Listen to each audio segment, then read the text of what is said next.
时代咧变，即嘛这通讯的方式嘛对咧改啊。1995生命专线呢是原本是用电话来服务，即嘛也加入网络的这个服务。今仔日呢，因是公布这3天来用文理协谈的成果，发现讲有37%的这青少年呢，其实是会传讯息讲家己有想要自杀，而且呢，其实因大概这服务的时间是55分钟，比电话18分钟还阁较长。这也显示出用拍字甲唱名的方式，这青少年较愿意讲出嘴。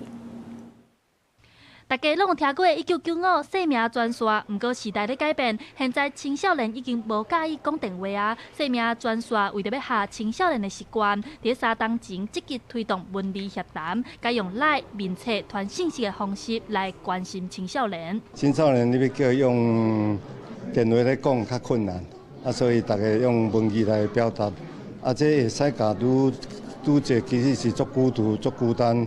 离社会边缘的人，有法度因会肯出来讲。伫第一线的社工指出，较早用讲电话辅导讲伊受袂开的比例是9%，即马透过文字协谈表达伊想要行底路的有到37%遮尔悬，当中有5%表示伊已经有伤害家己的行为。生命线协会认为，这也显示出来虚拟的世界，青少年较愿意讲出心内的苦楚。很多伙伴上来，可能就是在歌的当下，那。跟我们讲说怎么办？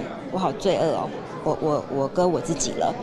那我们也没有鼓励说，这个自伤很有用。但是当我们青少年愿意说的时候，我们就先告诉他说，谢谢你跟我说啊，没有关系，啊我在这边，我陪你。